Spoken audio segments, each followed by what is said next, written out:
All right, everybody. Welcome back to the second session of the USCAA virtual convention, which is going to be our town hall sessions for both championships as well as ratings and selections. Let me just briefly overview how town hall sessions work. It's an open forum in which the USCAA national office will introduce topic discussion, either those that were presented or provided by our membership or those that were put forth by the USCAA for consideration.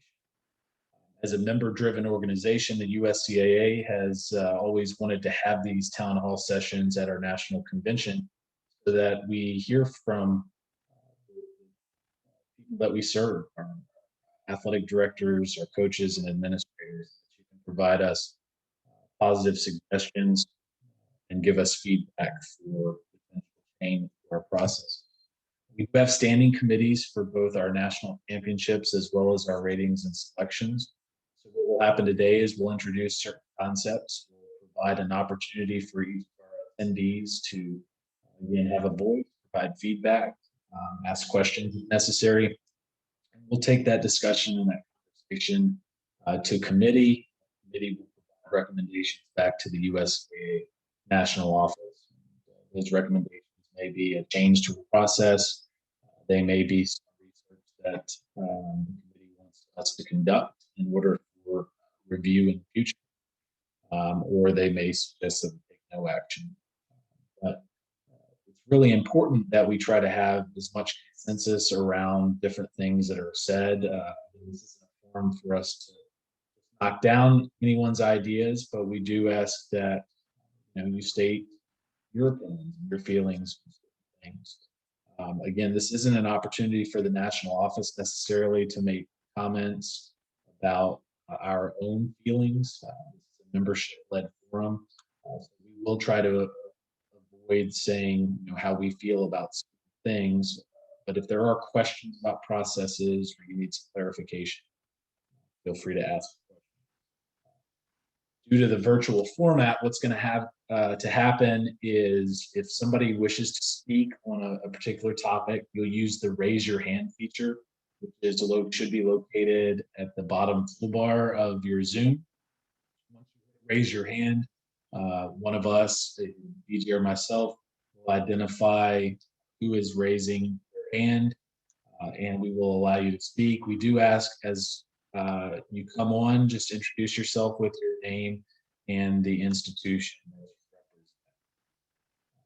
And with that, I'm going to turn it over to BJ, who will start the session. Thank you, Matt. I will jump right in with our first topic, which is concerning the basketball championship dates. As all of you who handle your schedules are aware, every 6 or 7 years or so, there seems to be a natural shift in the calendar. What we would like to discuss here is the next 3 upcoming years for our basketball championship dates. As you can see, if we maintain that first week of March, the games get, or the start dates get earlier. This has been sent out to both our men's and women's basketball committee prior to this session. However, we do want to open it up for discussion to the membership at large. With that, any discussion on the date?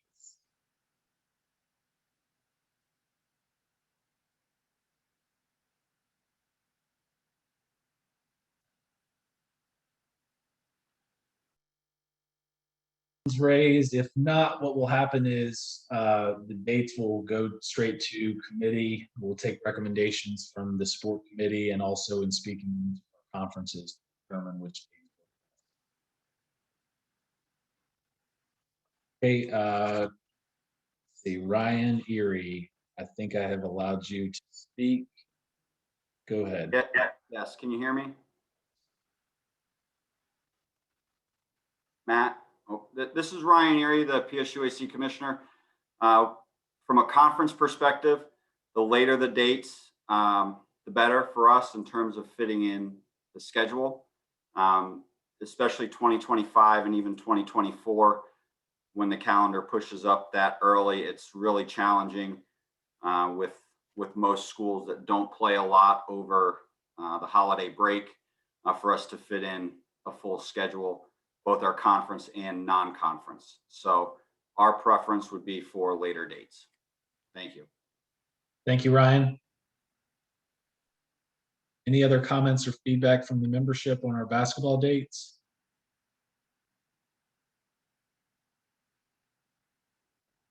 Okay, hearing none, we'll move on to our next topic. We do have just kidding. Damone Brown. Go ahead. For these dates, which one is for Division I and which one is for Division II? So under the new agreement with Richmond, we're going to be moving back to that 4-day format. So the tournaments are going to be happening concurrently, unlike the last several years in Uniontown, where we had stretched it out and had several events. So this is going to be applicable to both Division I and Division II.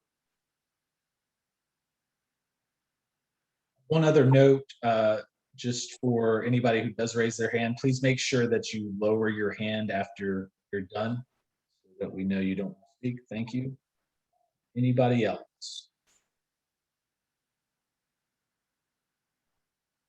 Seeing no other comments or no other hand raises. The other thing I will mention is if you can also put something into the Q&A section in the comments. We'll be happy to read that as well. Having any issues with so. All right, we'll move on. All right, our next topic deals specifically with our golf championships. As many of you are aware, this spring, due to some COVID limitations, we changed the format of the event to be a tee time start rather than a shotgun start to avoid large crowds at the beginning of the event. It led to some questions internally, being we would maintain a fall championship, but should the qualification standards be more strict to make it a more prestigious event, and then we would also host an open invitational in the spring that would allow more inclusion for those players who didn't make the more strict qualifications in the fall. An additional topic concerning golf was the live scoring. We did use a live scoring app again this year. It was a very cost-effective option. Based on the post-event survey, we did get positive feedback. Many people liked that it was available as a live leaderboard to follow the golfers throughout the event. However, we had some mixed reviews on whether or not players should be allowed to use their cell phones on the course to keep that digital score. And so we're looking for feedback first on stricter qualification standards and hosting a spring event, and then followed up with the live scoring. We'll go ahead and open the floor for discussion.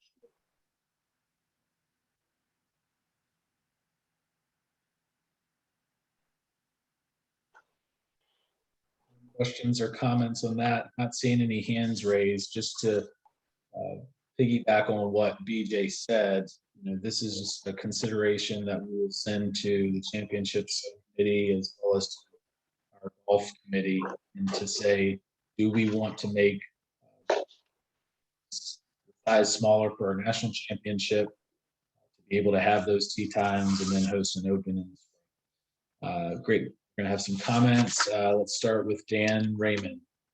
Go ahead, Dan. Thanks, Matt. Good morning, everyone. Yeah, I had some feedback from my coach in regard to this about the players on the team not really liking to have to do this, but they did like the idea of live scoring in a sense. He suggested maybe some kind of hybrid of like an official score every 3 holes that they would check in with, just to keep it live. So thank you. Thanks, Dan. With that, we'll go, it looks like, I think this is Andy Manili.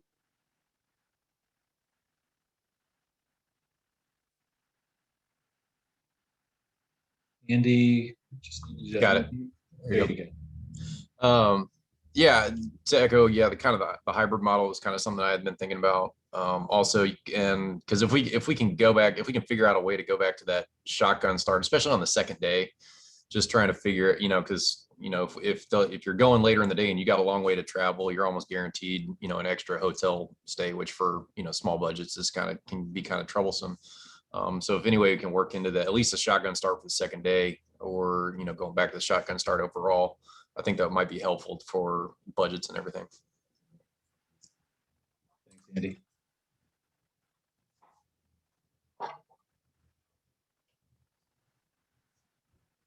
Any other comments regarding their topics on golf?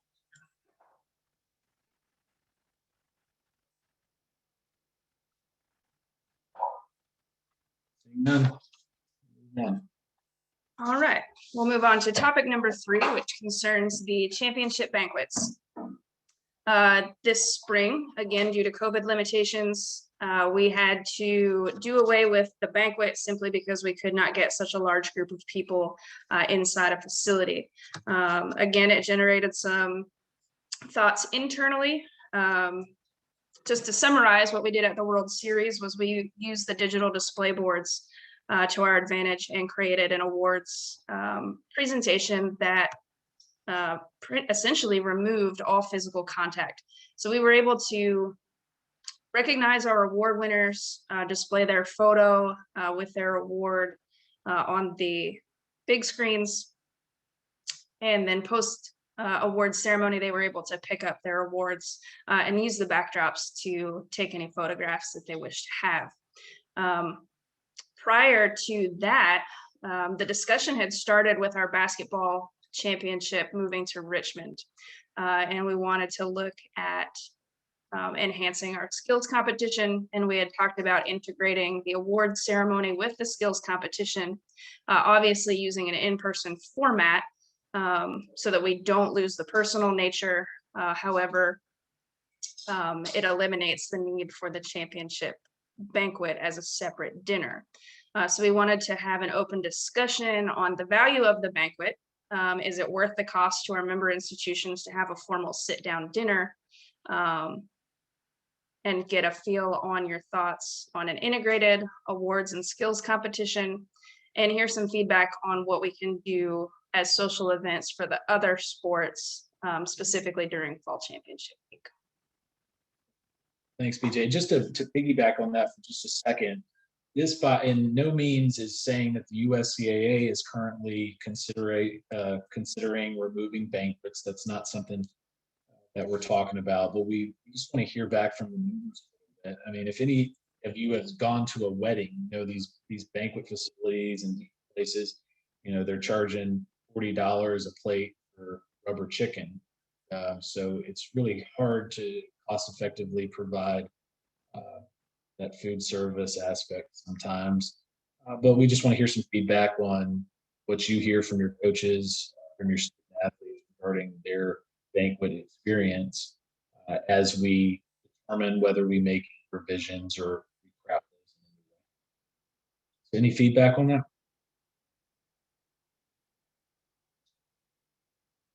Okay, looks like we have Rob. Rob Kopaz, go ahead. You need to unmute. Hey, Matt. Rob. Hey, hello. Thanks for all your efforts this past year. With respect to the banquets, have you shared this with the Student Advisory Council to get their input? Yeah, that's definitely going to go onto their docket. So much of what they're going to be looking at now that they're out of their infancy of formation is going to be around student athlete experience. So that will definitely hit their agenda either this summer or fall. Yeah, no, I thought it was a nice touch for the events I've attended. And, you know, from a student's perspective, you know, I think it's worthwhile. Thank you. Matt Richards. Good afternoon, everyone, or good morning, everyone. As regards to the banquet, I guess I would ask from the Yankee Conference perspective, in speaking to our members, is there a way to, as you discussed, poll the Student Athletic Advisory Council in terms of maybe a format change of the banquets? So instead of a sit-down meal, could it be more of a social? You know, just to get different perspective and ideas to maybe come back to the different committees to look at format. Thank you. Thanks, Matt. And yeah, that's definitely, you know, we're not going to be hard fast on any, it's either got to be a sit down banquet or not. I think based on the venue, based on the sport and how certain student athletes interact, there could be sort of different tweaks in each event.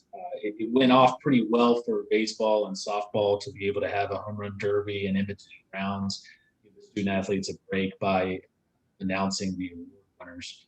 But you know, we lost sort of some of the aspect of being able to end that award to them. But so much of some of the revisions that we've made this year that are more cost effective have just led us to be. Appreciate the comments, appreciate the feedback, and I'm going to move to Hillary from Vermont Tech. Hillary, you should be allowed to talk. Thank you. My feedback is the length of time that the banquet typically takes during fall championship week specifically. It's extremely long, and the cross country race is usually the next day earlier in the day, and cross country runners for sure would like to go home earlier. So it may be considering separating the sports or a different format where the amount of time could be reduced, in addition to the other suggestions. And we have, yeah, we've heard that on a couple of the post-event surveys. So I appreciate you reminding us of that, and we'll be sure to share that with the committee. Thanks, Hillary. Thank you. Any others?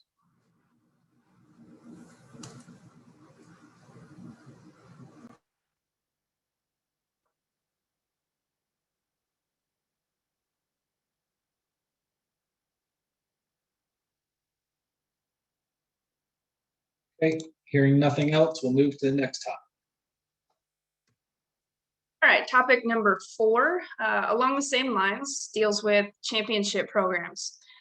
During the Small College World Series, to eliminate touch points, we moved to a digital program format using a QR code for attendees to access via their cell phone, and it was also posted on the Small College World Series website. To give you some background information on the program production itself, annually it costs the national office about $15,000 a year. This is across all championship events to produce anywhere from 3,000 to 3,500 programs. For those of you who are aware and have attended championship banquets, typically those are provided to each student athlete and then available for sale on site. And much like the championship banquet, due to some constraints we faced this spring, it just led to some questions internally, and we wanted to get your feedback. One topic specifically concerning a post-event ordering system, where the digital program would be available throughout the event, and then anyone wishing to order a hard copy would then have the option to do so. And so we'll go ahead and open that up for discussion. And much like the discussion around the banquet, this is really just for you to provide any feedback on the value of the program where we have that overhead.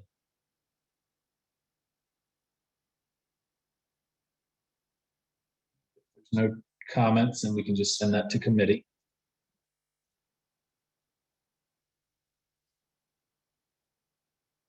No hands, no chat. So we'll move on. All right, topic number 5, again presented by the national office staff, is looking at creating new awards. Earlier this morning, we did recognize our athletic directors of the year. And leading up to that selection process, we started thinking about expanding that to administrators of the year, as well as any additional awards for support staff. Maybe that's a sports information director or an assistant athletic director on your campuses. And so we'd like to hear some feedback from membership on if we should expand national office awards outside of just the athletic.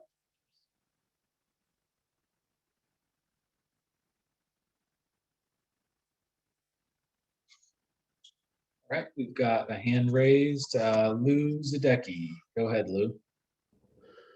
Hello, everyone. I truly like the AD of the Year award. Definitely for maybe a couple additional awards for a staff support or a assistant AD or administrator. But I think that AD award is crucial, especially, you see the hard work of the folks that got it this year. So I'd be in favor in keeping the AD Year award versus Administrator of the Year, and then adding awards if necessary. Thanks, Lou.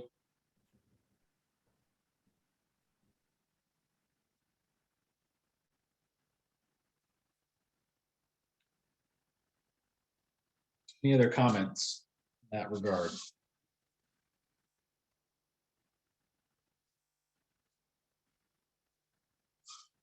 If there are none, then we'll send that to committee and try to get suggestions. We do plan on opening up with at least one additional award to support or to recognize outstanding support staff below the athletic.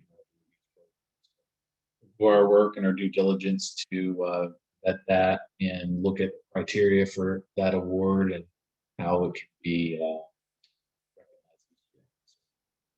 Forward, BJ. Okay.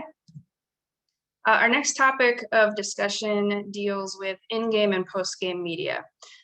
One advantage that we will have access to during our basketball championships at Virginia State Multipurpose Center is a room specifically designed for post-game interviews. We had begun to do this in Uniontown in 2020. Bringing a player or coach from the winning team up to the broadcast area. Again, because VSU has a room specific to this, we can professionalize the look and feel of that. And we want to get feedback from membership, specifically from basketball, on how it impacts your post-game routine. Many times coaches like to get into the locker room and meet with players. And so we want to hear from feedback from our basketball coaches and operations staff on how that could impact you, but also how it could enhance our broadcast. We also want to open that up to other sports as well. And if that's something that we need to look at incorporating across all championships. And just to be back again, BJ covered this really in depth. The reason that we're starting with basketball is we have this new facility that we'll be using at Arch in Richmond. They have a dedicated media room. So we want to put that to use. We want that to be a part of the enhanced experience of competing in the national championship, is that putting student athletes on a big time stage, providing them an opportunity to sort of speak and shine in that moment as well. Also to enhance what we're currently doing with our social media. Kudos to Megan and Agnostopoulos, who's been with us in a coordinator position as a for the past 2 years. Really upped the game with our social media, and we hope to take that to new levels in the future too. So it looks like we have somebody here who has raised their hand. John, go ahead. Yeah, hi. I'm the SID at Villa Maria College. Just speaking on the post-game interview stuff, I think that'd be really cool. In my experience with stuff like that, having a cool down period after the game for that, what you said, with coaches wanting to meet with players afterwards to talk about how the game went or anything like that, as well as giving athletes time to decompress from whatever the result was of the game, win or lose.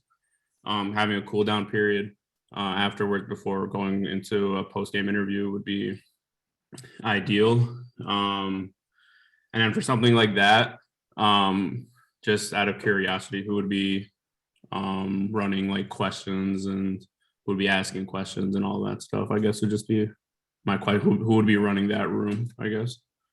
And we still have to work out the logistics. The plan is probably either a graduate assistant or intern, somebody connected to the USCAA who will be in there. Obviously, we will send out invitations to local media. We'll also send out invitations to our own member institutions, sports information directors, if they want to ask questions. We'll have a platform such that they can do that virtually, and that question will be handed off from whoever our representative is on site. Appreciate your comments, John. Any additional comments or suggestions on what that cool down period should be?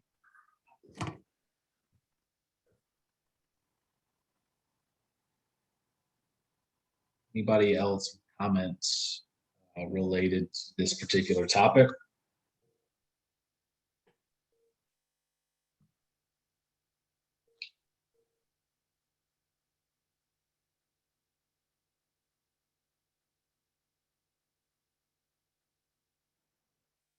Being none. Oh, here we go. Rob, go ahead, Rob. No, man, I just think it's, from a partner standpoint, I think it adds value. So I think it's something worth looking at. Get feedback, and we'll be moving forward with this, and we'll put it to the committee on what maybe we should look at as far as the cool down period and involvement, so that we're not these pre-game or post-game. Hey, go ahead, BJ. All right, we'll move on to topic number 7, which has to deal with the status of track and field. Over the course of the last year or so, I've been working closely with our cross-country and track and field committees. We are approaching the appropriate number of programs within the USCAA to elevate the track and field invitational to championship status. We currently have, I believe, 18 or 19 programs that offer track and field. With the new and potential members entering into the USCAA for 21-22, we could reach that threshold. And so while we're not seeking specific comments and feedback, although we are open to it, we just wanted to make membership at large aware that this sport could be elevating from the invitationals.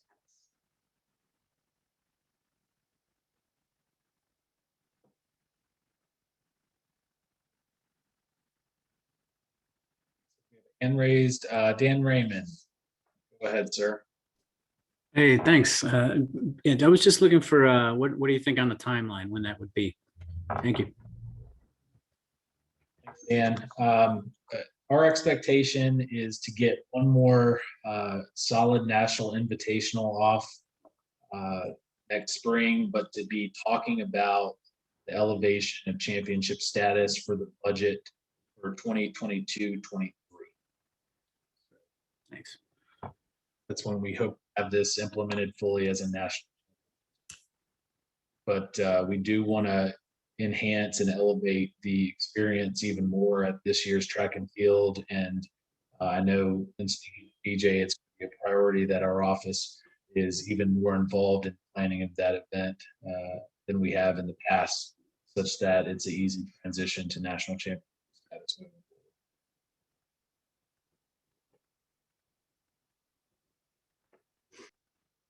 Any other comments on track and field development?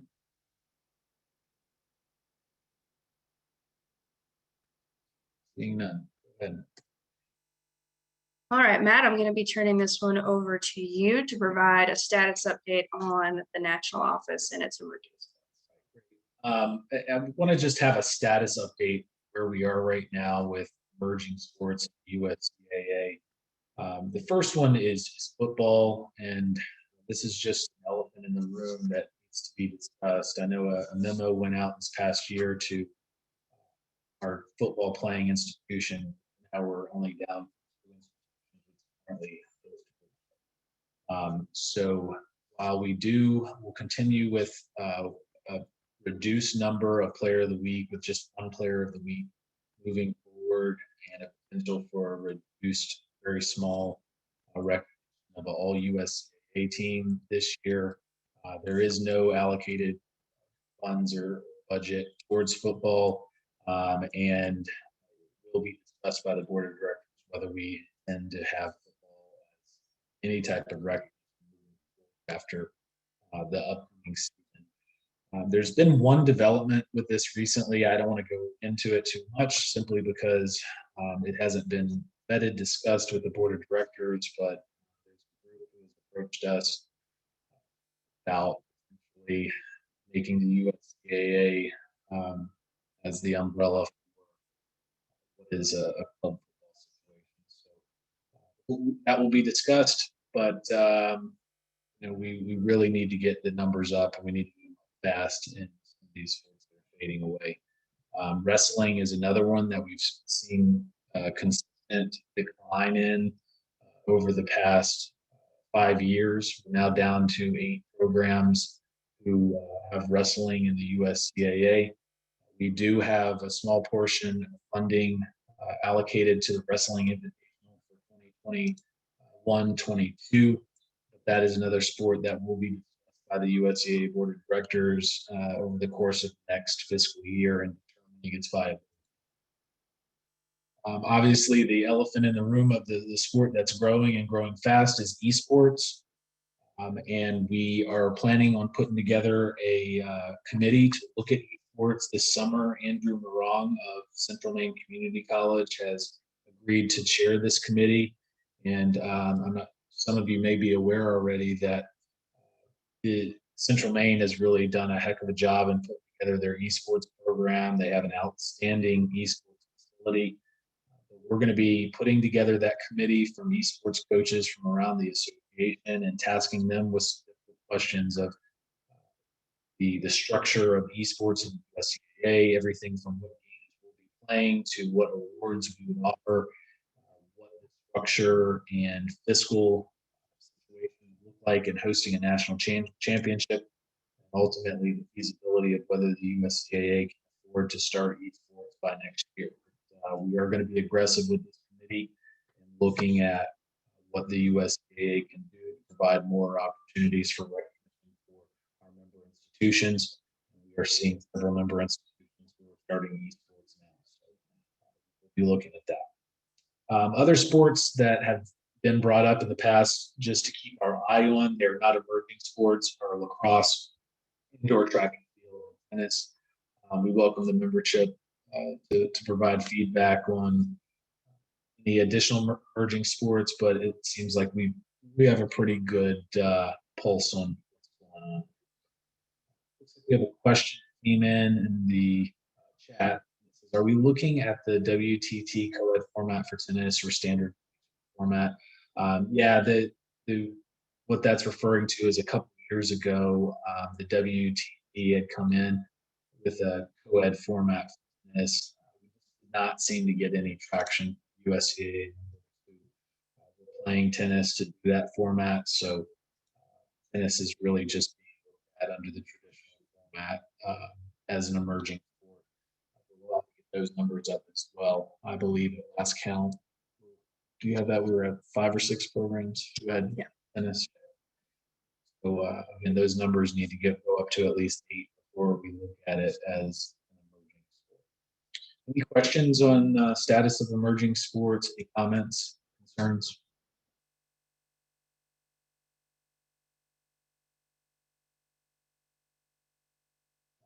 Like Rob Coleman, you have a question, comment?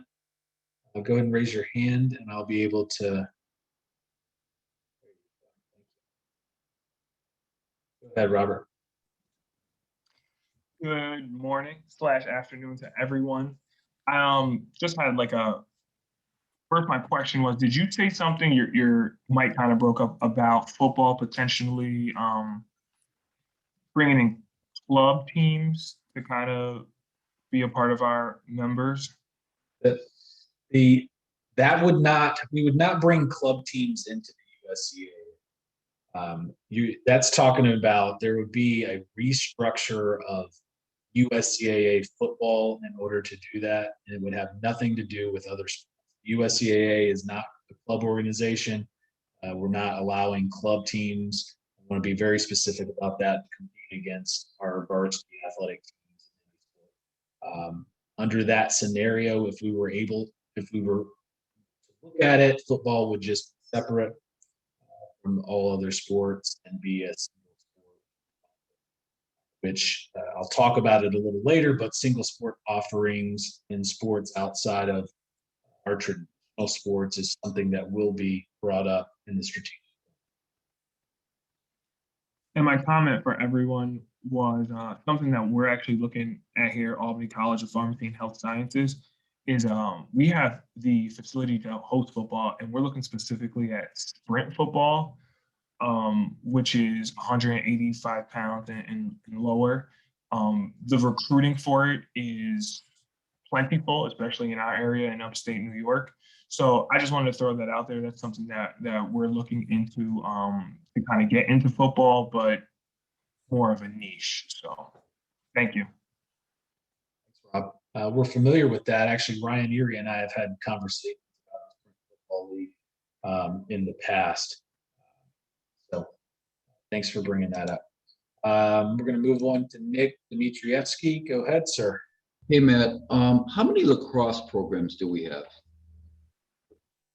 We have that number handy.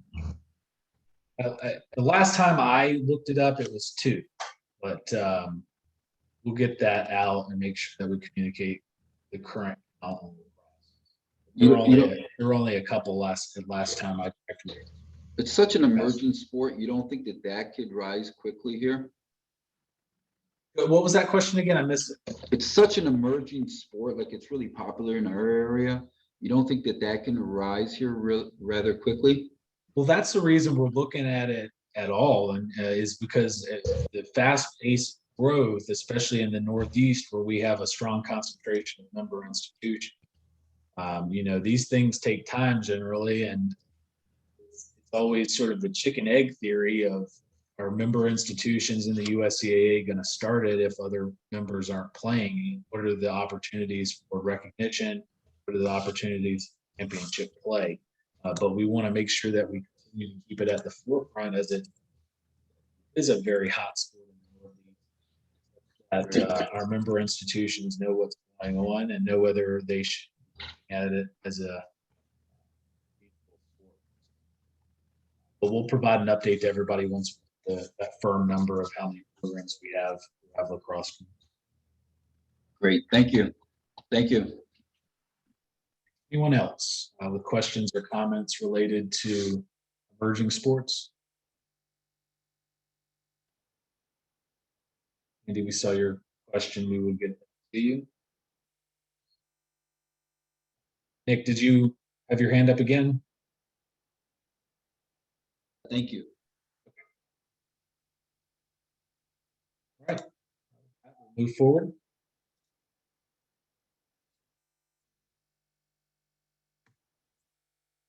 All right, our next topic of discussion deals with maintaining divisions in the sports that currently offer the divisional split, which are men's and women's soccer, volleyball, and men's and women's basketball.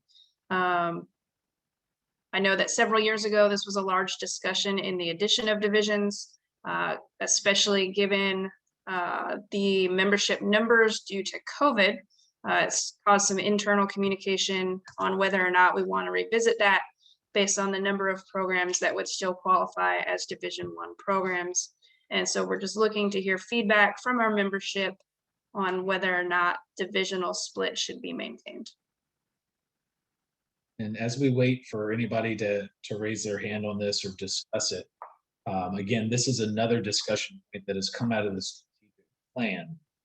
And it's come up for a couple of reasons. The first reason being, are we a stronger association with all of our members competing in one division against one another? And if so, then what are ways that we can serve our mission of leveling playing fields? So one of the talking points behind all this is if we were to be as one division, could the USCAA implement strict scholarship limits on those institutions who do have scholarships in order to ensure that everybody is on a more equal level playing field? We look at cost of attendance as a factor of what drives a competitive level versus the amount of aid that's offered by member institutions. Are there other ways to look at it that level the playing field while maintaining really strong, viable divisions? We've gotten to the point with particularly our women's sports, women's volleyball and women's basketball, or now women's soccer, where there's just so few teams that have Division I programs right now.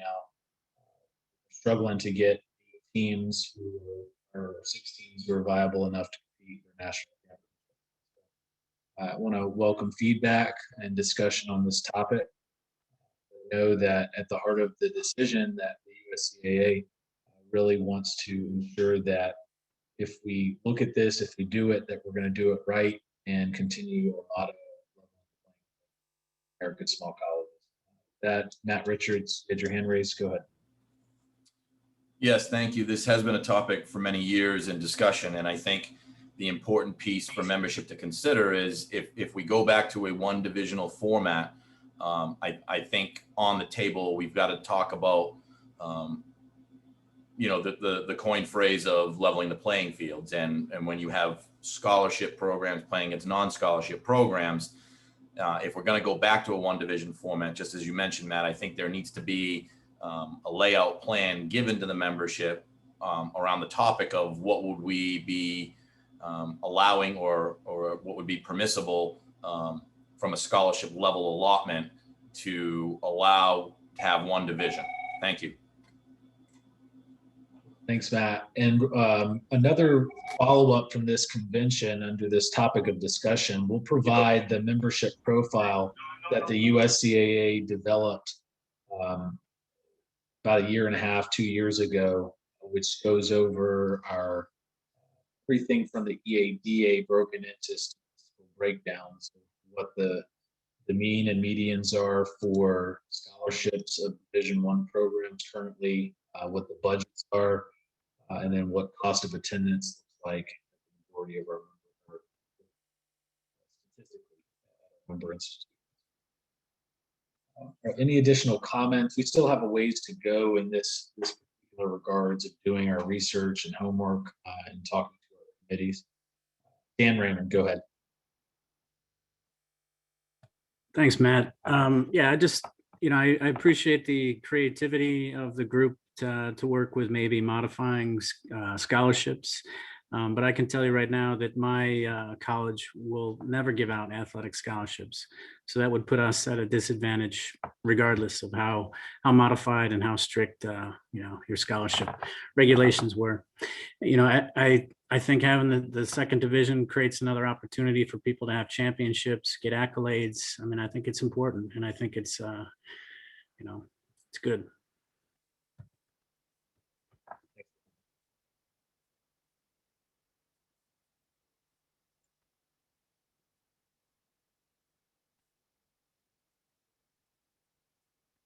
Something, just a comment from Lou, would still like to keep the two divisions for men's and women's basketball and volleyball, starting men's soccer, and do not have women's soccer. Thanks.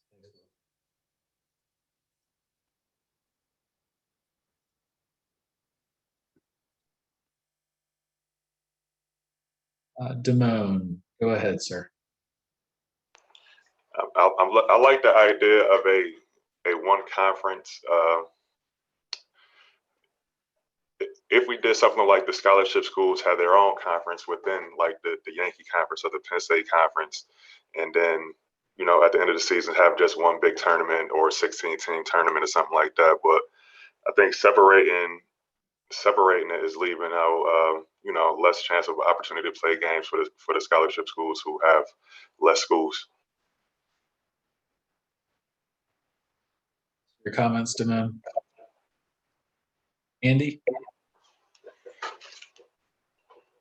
Yeah, I mean, just kind of echoing, the where you talked about the tournaments and having a tough time finding Bible teams. I mean, we got invited. We kind of got the benefit of that a couple of years ago when we got invited to the volleyball tournament with 3 wins. It's completely unexpected. But I mean, we want to try to keep, this thing special and at an elite level. And considering going back down to one division may be the thing to do. I mean, I know we offer athletic scholarships, but it's on a very, limited basis. So, I'd be hard pressed to think that we're actually putting kids in a better that we're gaining some sort of financial edge by the gap that these kids are paying, out of pocket compared to a lot of other schools. So just something to consider is that financial gap that the average financial gap that kids are paying at each school. And kind of looking at that and seeing where that shakes down amongst the schools. I mean, if we're all fairly close, together, that's a recruiting edge right there. Thanks, Andy. And to a couple of your points, the USCAA, it's so important.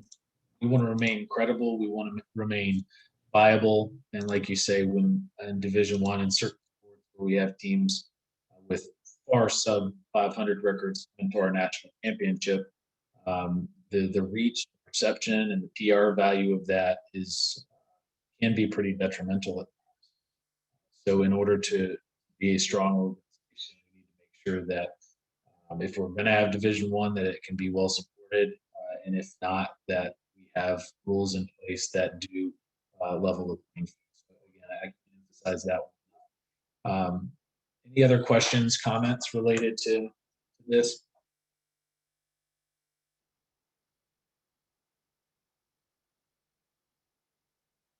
Seeing none.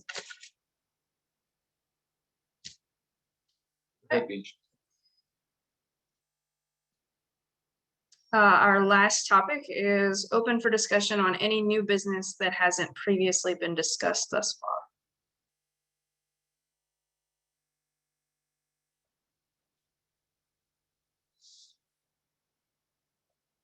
So this is an opportunity for member institutions to introduce any new business.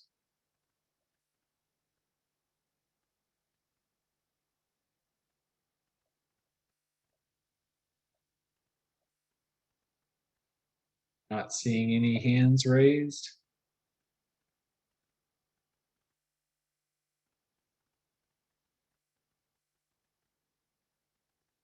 Okay. All right. So if there's nothing else there, we will now move on to a brief session on ratings and selections town hall. We did not receive any feedback or suggestions in the proposals this year for ratings and selection. What I wanted to do, just out of the benefit for anybody who may be uh, attending the convention for the first time, as a refresher for those that have been around for a while, I just want to introduce the ratings and selections process for the USCAA. Just give me a brief moment to transition.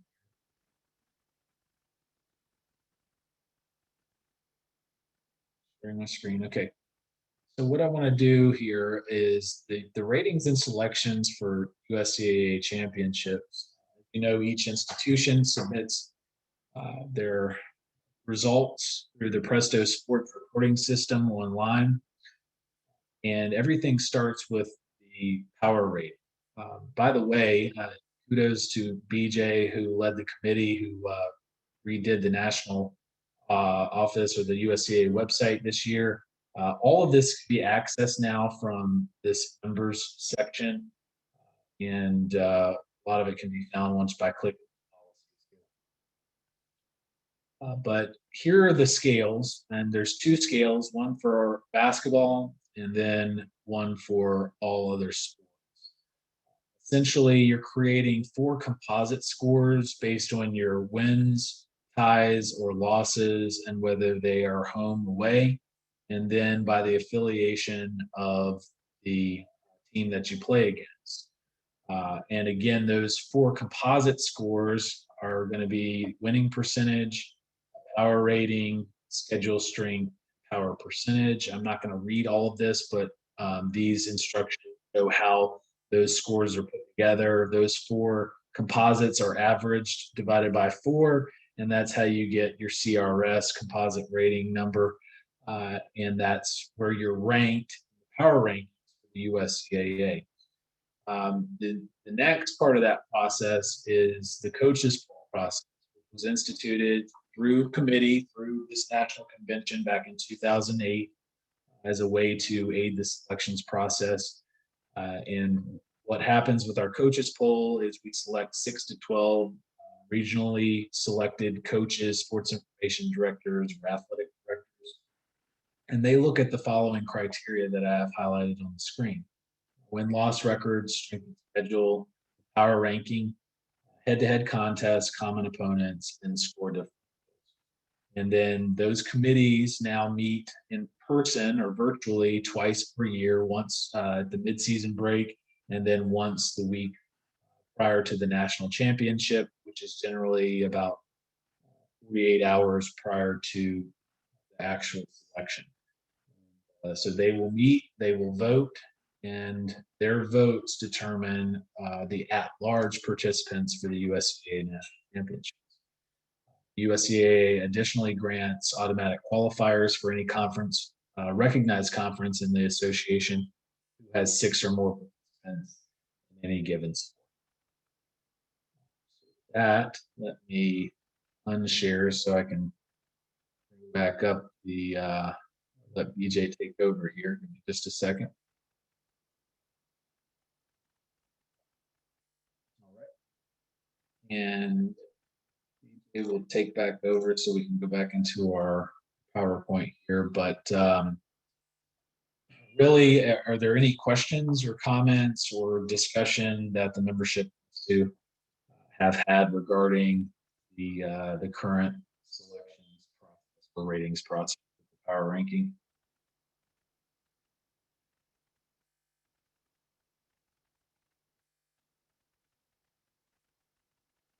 Seeing no comments, no hands raised. Oh, you have a Q&A. The question is, has there been any investigation regarding a computer rating, i.e. RPI, Massey, or Sagarin, etc.? No, there's been no progress yet on that, Andy, but I appreciate the comment, and we'll be sure to send that back to the committee to see if that's something that we will investigate.